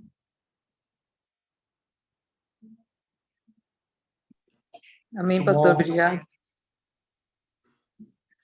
Obrigado, Muito bom, né? obrigado. A gente ouvir assim, né, Ina? Dá um ânimo na gente, dá um renovo, vigor, né, espiritual para a gente, né? Graças a Deus aí, Carlos. Muito bom. Vamos ouvir a última pergunta aí da Rosângela. A Rosângela esteve ali com o pastor Carlos, esteve junto com ele aí, já está conosco aí, ela e a casa dela, 8 anos, aí, tem uma experiência missionária que não foi aquela desejada, né, mas que, como o pastor Carlos falou, traz uma experiência para nós muito grande. Depois pastor, não esqueci de te, viu, pastor Tiago? Né? Eu vou voltar para ti antes da gente terminar aí. Também eu já quero fazer um apelo aqui, sentimental e espiritual, para o pastor Carlos, que ele é um escritor, ele é também um compositor, é um homem do louvor, né? E tem uma música muito linda que ele compôs, que fala do Salmo 23. Ele vai pegar tem vários violões, guitarras, outros instrumentos pertinho dele ali. Ele vai pegar para tocar para nós essa música aí, se for possível, tá bom, Carlos? Fica à vontade, Rosângela. Oi, bom dia. Não sei se vocês vão me ouvir bem, que eu estou num lugar um pouco barulhento, mas aí vocês vão me sinalizando aí. É uma alegria poder estar aqui revendo, né, o pastor Carlos Xavier, depois de 11 anos, né, pastor?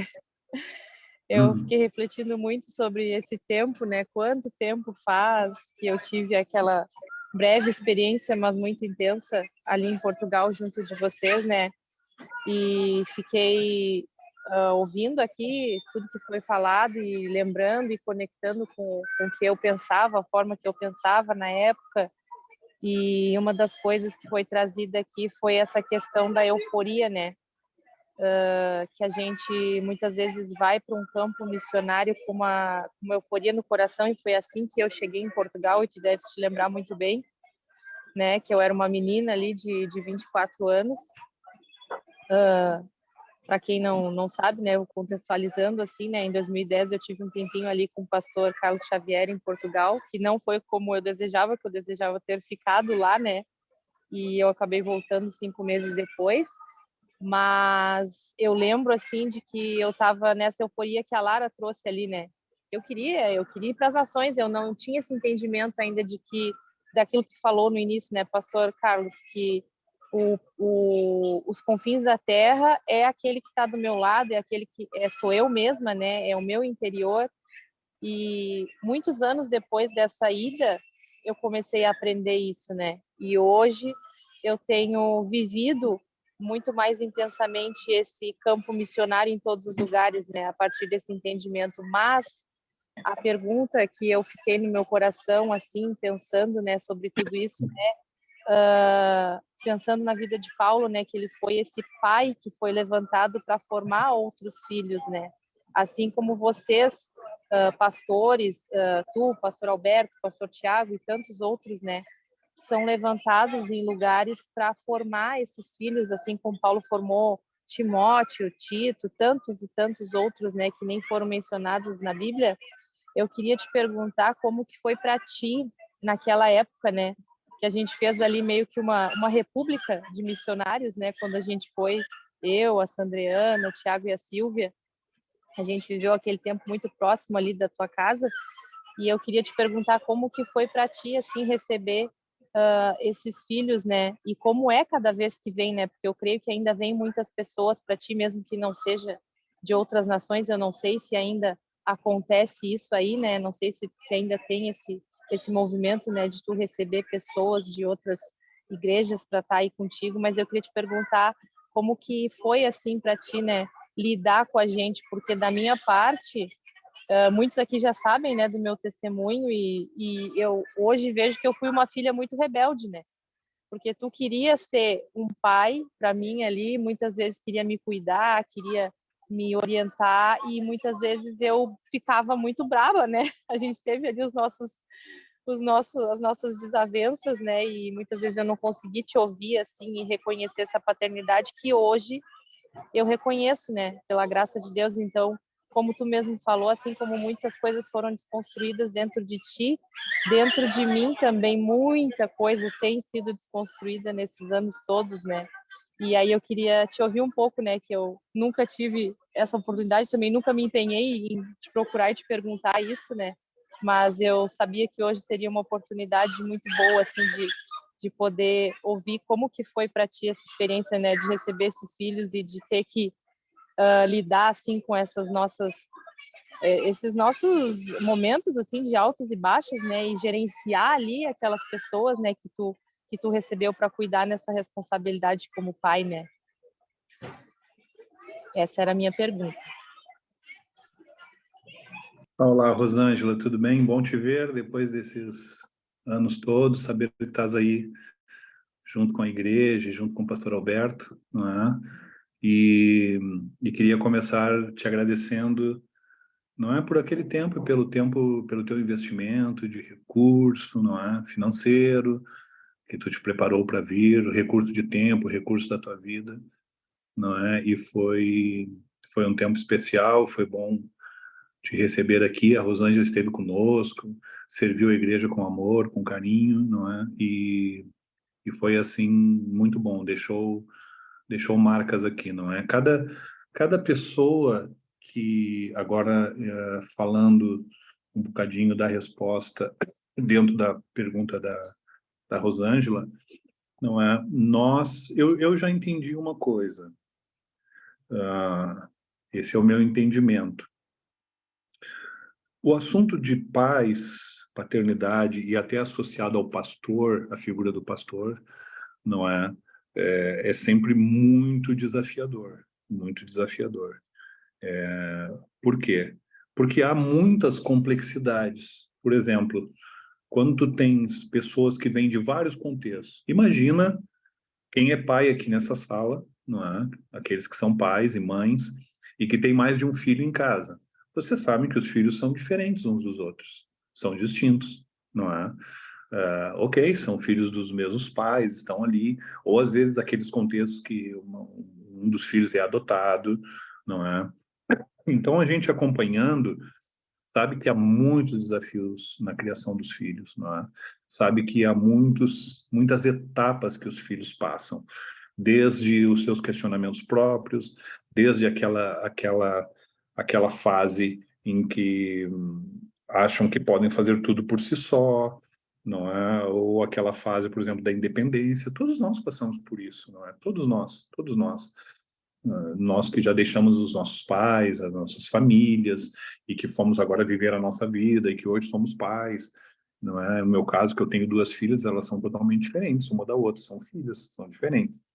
Na questão da igreja e da paternidade, é um assunto bastante longo e complexo. Deus foi me dando entendimento, não é?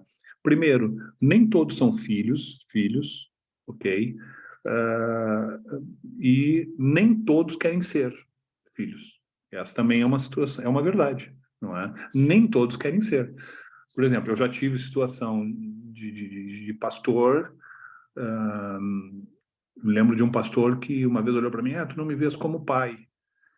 E eu disse para esse pastor, realmente, eu não vejo, mas isso não impede a nossa caminhada. Aquele pastor queria impor uma paternidade, não é?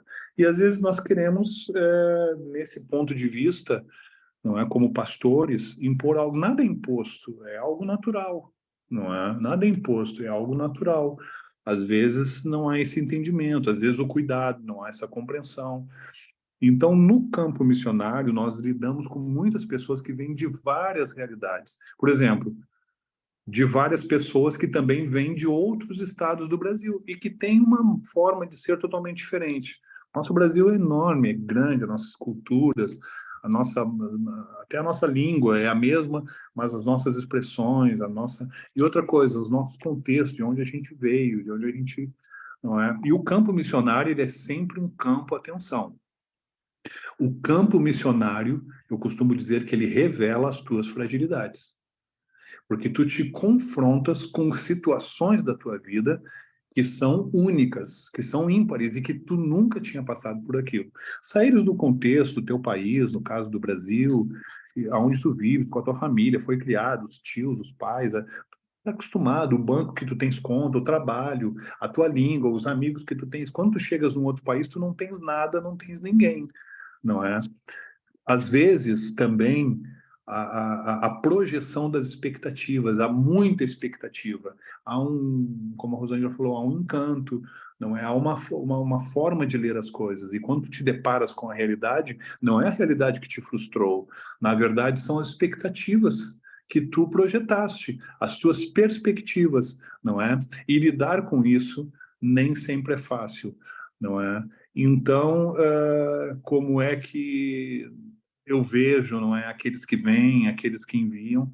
E eu costumo aprendi uma oração com um pastor amigo meu. Eu aprendi uma oração. Deus, traz para perto de mim aqueles que tu queres que estejam ao meu lado e leva aqueles que tu não queres que estejam do meu lado. Isso é uma oração que eu aprendi, e eu não estou a dizer com isso que Deus leva quem... Não, eu não estou a dizer com isso, eu estou a dizer que é uma oração no sentido de que em todas as áreas da nossa vida, se tu fizeres essa oração agora, tu vais ver que também Deus vai aproximar de ti pessoas que Ele quer que estejam. Porque até mesmo aonde tu estás, há aquelas pessoas que às vezes tu percebes, ok, são pessoas maravilhosas, mas elas têm um outro caminho, elas têm um outro caminho proposto, elas têm uma outra, vão andar por outra estrada. E ok, não há nenhum problema com isso, não é? Então, no campo missionário, quando a gente vai, e nós estamos aqui há muitos anos e já recebemos muitas pessoas, e não só, a gente vê muitas pessoas. Então, muitas situações acontecem que às vezes nos pegam desprevenidos, não é? E a gente não sabe como exatamente reagir ou agir diante desses desafios. As questões emocionais, não é? Elas podem ser muito fortes e muito pesadas, não é? A questão da solidão, por exemplo, há pessoas que não conseguem se adaptar ao contexto, porque vai batendo. Outra coisa, ser um estrangeiro. Eu diria para vocês que com 18 anos em Portugal, eu continuo a ser um estrangeiro aqui. Ok? Vocês sabem o que está acontecendo em Portugal nesse momento? Nesse momento em Portugal, com a vinda de muitos brasileiros, a diáspora está a aumentar. Agora tem vindo muitos brasileiros, porque quando o Brasil está com problemas, não é? Os brasileiros saem cada vez mais. É para ir para os Estados Unidos, é para vir para a Europa, é para vir para outros lugares, não é? E Portugal, como tem a mesma língua, vem. Então, o que acontece? O ânimo dos portugueses está muito à flor da pele. De tal forma que muitas vezes eles dizem, vai embora para o teu país. Às vezes a gente ouve isso 18 anos depois. Se a pessoa não fala, a gente sente que a pessoa respira aquilo.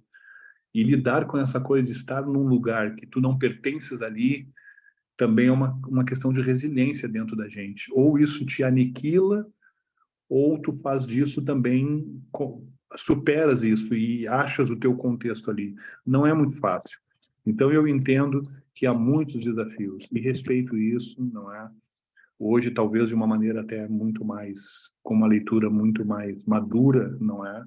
Dessas situações, entendendo as dificuldades financeiras também, elas batem a porta. Até para um pastor, eu, por exemplo, em Portugal eu trabalho há muitos anos. Eu trabalho, eu gero o meu sustento, ok? Eu tenho atividades aqui que eu faço, que Deus foi me dando, e de onde vem a minha renda aqui, não tenho vergonha nenhuma de dizer, não vem da igreja, ok? Não é a igreja que me sustenta, sou eu que trabalho e faço. E muitas vezes os estrangeiros, quando chegam num determinado país, têm que se sujeitar a tipos de trabalhos que não são fáceis. Às vezes as coisas são mais fáceis, outras vezes são mais difíceis. Então eu responderia dizendo, é uma série de contextos. Mas uma coisa que eu aprendi, sabe, é também não morar no passado, como eu disse aqui, que o passado não é um bom lugar para tu morares. Quando a gente tem boas experiências ou más experiências, a gente às vezes vai voltando para o passado cada vez mais. E eu costumo dizer uma coisa e quero encerrar com isso. Que o passado é pedra e o teu futuro é barro. Por que que o teu passado é pedra? Porque se tu pegares uma pedra agora e tentares moldar essa pedra com as tuas mãos, tudo que tu vais conseguir é estragar as tuas mãos. Ok? É o que tu vais conseguir. Mas, nesse sentido, lidares com o passado e tentar moldar o que já aconteceu, tu não vais mudar. Mas, se o teu futuro é barro, significa que a tua vida está nas mãos de Deus. E Deus gosta muito que nós sejamos barro, porque quando a gente é barro, ele faz algo novo a partir do barro. Não é o vaso pelo vaso, é o barro. Porque na visão do profeta na casa do oleiro, o que ele viu foi Deus trabalhando o barro e fazendo um novo vaso. Então, o teu futuro é barro. Todos nós temos um futuro glorioso. Rosângela, tu tens um futuro glorioso, maravilhoso. Olha só o que Deus está a fazer, ok? Então, eu olho para aquele passado e eu acho que é assim, como um aprendizado, como um período que foi, como uma etapa. Talvez coisas devessem ser diferentes, hoje fazer diferente. Tu também farias diferente. O pastor Alberto nessa sala faria diferente. A nossa irmã que está lá no campo missionário, talvez hoje 7 meses já faria algumas coisas diferentes, não é? Então a gente vai aprendendo e a gente vai deixando o passado no seu lugar e a nossa vida nas mãos de Deus e deixa Deus construir algo novo, porque certamente o construtor, que é Deus, ele sabe como fazer. Então, é importante a gente estar com o coração limpinho, sabe, tranquilo, e olharmos e vermos assim, foi um tempo, foi um aprendizado, e só Deus sabe aquilo que ele vai fazer. Os planos de Deus são muito maiores. Sirvamos a Deus aonde a gente está, é isso mesmo, aprender que, na verdade, às vezes Deus nos traz ao nosso contexto, quantas vezes ele nos leva à origem, não é? E é muito importante que a gente sempre esteja a revisitar a origem, o começo de tudo, não é? Os pequenos começos, as coisas que a gente tem na mão, ser criativo com aquilo que Deus nos dá. Vocês sabem o que é criatividade? Criatividade é a gente fazer com aquilo que toda a gente tem o que mais ninguém faz. Por exemplo, quantas notas musicais existem? 7. E os músicos só têm 7 notas musicais. Mas e por que tem tanta música nova? Por causa da criatividade. Os arquitetos têm quantas linhas? 3. Ok? As cores primárias são quantas? Então, criatividade é tu fazeres com o que toda a gente tem, o que mais ninguém faz. Então, ser criativo na tua vida, usa a criatividade. Pessoas que estão aqui, talvez, que vão se tornar empreendedores, empresários, e que hoje tem pouco recurso, começa com aquilo que tu tens, e não com aquilo que tu não tens. A gente fica muito preocupado, mas se eu tivesse, é o mito da grama verdinha da casa do outro. Que a gente fica, mas se eu tivesse o que ele tem, tá, mas tu não tens o que ele tem, mas tu tens aquilo que Deus te deu. Começa com aquilo que Deus te deu, porque o que Deus te deu é poderoso. Então segue em frente, continua, sabe, em paz, abençoado. Essas pessoas que estiveram, Deus sabe, no meu coração, incluindo Rosângela, quem esteve naquela época que não resultou, tá tudo, olha, que Deus abençoe, que continuem, não é? Que alegria ver, sabe, Deus agir, estar em Deus, firmes em Deus, edificando aí, construindo aí, aprendendo e servindo e investindo e continuando a servir a Deus. Então, a gente dá graças a Deus por tudo. E eu também dou graças a Deus por esse tempo e volto a dizer, dou graças a Deus, a Rosângela veio, esteve conosco, não é? E eu resumo a sua vinda aqui como uma bênção de Deus, como algo que entre nós trouxe graça, trouxe alegria, trouxe bênção. E os momentos de aprendizado, os momentos que não foram bons, olha, todos eles estão nas mãos de Deus e servem para a construção de uma pessoa nova, de uma pessoa mais madura, né? Graças a Deus. Amém. Muito obrigado, pastor. Deus abençoe vocês. Deus abençoe, Rosângela. Muito bom, meus irmãos. Que alegria, né? A gente chega no final aqui desse tempo. A vontade da gente terminar, isso é muito bom, né? Quero terminar agradecendo aqui a todos que ficaram aqui perseverantes aqui até o final. E uma gratidão, assim, especial para a tua vida, viu, Carlos? Muito obrigado aí pela tua prontidão, pela tua disposição, pela tua sinceridade e profundidade de entregar tudo aquilo que você tem recebido para a gente aqui. Muito bom mesmo a gente estar junto. Tu consegue aí, Carlos? Deixa eu falar só rapidinho, amor, dar um oi para ele. Tá bom aqui. A Fidalgo aqui vai falar aqui agora, Carlos. Olá, então. Esse nome ficou, marcou minha história, minha passada em Portugal. Pois é. Mas eu só queria te dar oi e fiquei muito feliz por poder estar junto contigo de alguma forma, te ouvir, né, todas as experiências e essa pergunta da Ina foi muito interessante porque é realmente isso que a gente vive, né, diante desse chamado pastoral e que um dia a gente teve um entendimento e conforme vai passando, né, os anos e as coisas que Deus vai permitindo que aconteça na nossa vida, nosso entendimento vai mudando e a gente vai amadurecendo com tudo isso, né?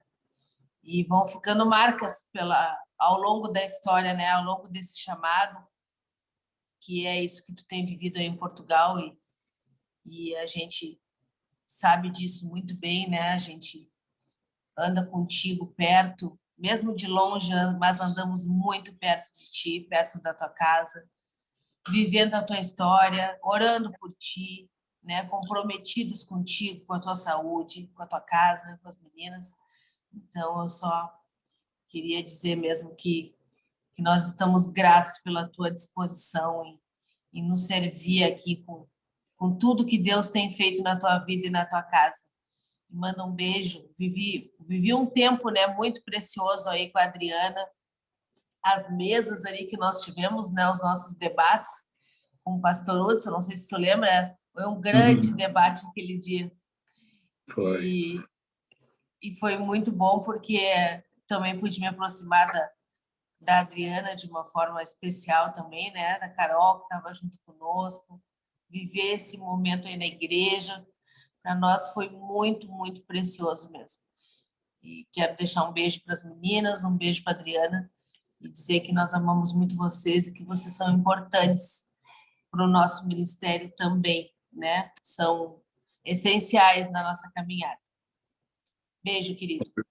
Obrigado, Cris. Muito obrigado. Obrigado pelas orações, obrigado pelo carinho. Um beijinho para ti e para as meninas. Tá bom. Obrigada, querido. Muito bom, muito bom. Eu queria, Carlos, tu consegue aí trazer esse louvor para a gente aí ou não? Ok. Para aí que eu tenho que pegar o Vai ali, pega ali violão ou quero fazer a capela aqui? Não, fica à vontade. Se for a capela aqui, pode ser também que é muito lindo. Me lembro da Maressa, né? A Maressa era pequenininha. Tu lembra disso, Carlos? Lembro, sim. Vem aqui, Maressa. Vem aqui para o pastor Carlos te ver aqui. Maressa tá uma mocinha, ela era pequenininha e ela dizia: o Senhor é meu pastor e nada me faltará. Dá um oi aqui para o pastor Carlos aqui, filho. Oi! Oh, meu Deus, o que é isso, Jesus? Coisa linda. Olá, meu bem, tá tudo? Sim, Ai, que linda que tu és, né? obrigada. Quem sabe um dia a gente vai gravar, eu e tu, essa música, nós dois cantando, né? E desenvolveu o teu chamado também. Lá naquela época ela nem tocava violão, agora ela toca, pastor, violão. Isso aí é algo profético mesmo, hein? É mesmo, não me lembrava. Que alegria! Vamos tirar as notas aí dessa música aí para nós tocar também. Mas antes de tu cantar para a gente, Carlos, para a gente adorar o Senhor aqui também, orando, essa canção eu queria pedir para o pastor Tiago orar pela tua vida. Tiago, por favor, orar pela vida do Carlos, orar pela família, orar pelo ânimo, pelas forças renovadas, né, dele aí nessa missão, orar pelos amigos. O Carlos tem muitos amigos aí, sabe? O Carlos o chamado dele é bonito assim nessa nação, ele tem um protagonismo nessa nação, ele ganhou de Deus esse protagonismo com os pastores, né? O Carlos é muito conhecido, serve muitos pastores, muitos ministérios, muitos conselhos nessa nação, e para que haja um sustento dessas relações já construídas e um fortalecimento para que hajam outras relações ainda mais poderosas do que essa, que possam expandir essa voz do Evangelho de Jesus Cristo por essa nação, Península Ibérica e toda a Europa. Pode ser, Tiago? Amém. Amém, pastor. Amém. Amém. Muito obrigado, Senhor. Muito obrigado por essa mesa. Tu preparou uma mesa hoje, Senhor, farta. Tu preparou uma mesa hoje, uma mesa de irmãos, uma mesa de amigos, uma mesa onde o teu Espírito aqui, Pai, revelou os teus mistérios para nós. Teu Espírito foi no mais profundo do nosso coração e foi iluminando esses confins, Pai, da nossa vida, esses confins de muitas áreas aqui, Senhor, da nossa vida que precisavam ser ressignificados. E foi a partir da tua palavra, foi a partir desse óleo que desce, esse óleo que está na vida da comunhão, Pai. Nós te louvamos, Senhor, te louvamos e te agradecemos pela vida do pastor Carlos, Pai, pela casa dele, pela família, Pai, o casamento do teu filho, Pai. Muito obrigado, Pai. Fortalece ele cada vez mais, Pai. Amém. Cada vez mais a tua palavra renovada no coração do teu filho, Pai. Cada vez mais o óleo sobre a cabeça do teu filho que vai descendo, Pai, até a barba, até a orla ali, Pai, das vestes dele, Pai. Conferindo essa autoridade que vem, Pai, do alto, conferindo, Pai, essa unção, Pai, que vem do teu trono sobre esse filho amado. Tu és filho amado do Pai. A tua casa, a tua família é uma casa de oração, é uma casa que é levantada, Pai, levantada com autoridade, viu, Carlos? A autoridade que vem do alto, a autoridade que não está no fazer, como tu bem falou, a autoridade que está no estar, a autoridade que está em ser essa essência, essa imagem e semelhança desse Cristo, dessa trindade representada em Portugal, em outras cidades, por onde tu colocar a planta dos teus pés. Usa a vida do teu filho, Pai, com graça, com sabedoria, discernimento, Pai, que ele possa estar sendo esse luzeiro, não só ele, mas toda a família, iluminando esses confins, Pai, iluminando, Pai, fortalece o corpo físico dele, Pai, fortalece a alma dele, os pensamentos dele, sustenta eles, sustenta o teu filho, Pai, essa família nos teus braços, Pai, e que ele possa contar, Pai, contar conosco, Pai, sem hesitar, com a Igreja de Caxias, com o Ministério Brasa, com todas as igrejas, todos os irmãos, para aquilo que ele precisar. A gente está contigo, Carlos, com a tua casa, com a tua família.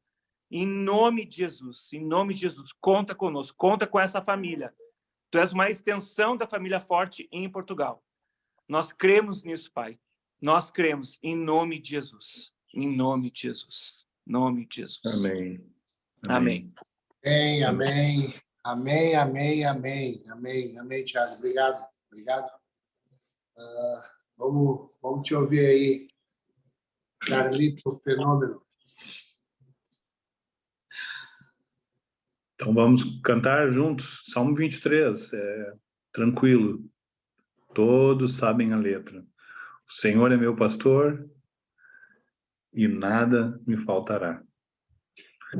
O Senhor é o meu pastor e nada me faltará. Mas o Senhor é o meu pastor e nada me faltará. Mas o Senhor é o meu pastor e nada me faltará. E nada me faltará. E nada me faltará. Amém. Pai, te dou Aleluia. graças. Te dou graças por cada um dos meus irmãos nessa tarde, Sim. nessa manhã, conectados através do teu Espírito. E obrigado porque tu és o pastor de cada um, Deus de graça, Deus de provisão e aquele, Senhor, que nunca nos falta. Uhum. Muito obrigado, Senhor Deus, pela igreja em Caxias, pelo pastor Alberto, sua casa, Cris, as meninas, os irmãos, os líderes dessa igreja, pastores da igreja ali em Caxias, esse seminário, Senhor Deus, essa escola de aprendizado e participação, Senhor, pela alegria que foi para mim poder hoje estar com os irmãos. Dependemos de Ti, Senhor, e reconhecemos que tudo vem de Ti. Juntos nós dizemos amém. Amém, amém, amém, Carlos. Amém. Que bom poder dizer amém assim para a oração de um amigo íntimo, um amigo que é uma referência aí para a minha vida, para o meu chamado, para casa, e também para esses irmãos que têm andado comigo nesse tempo.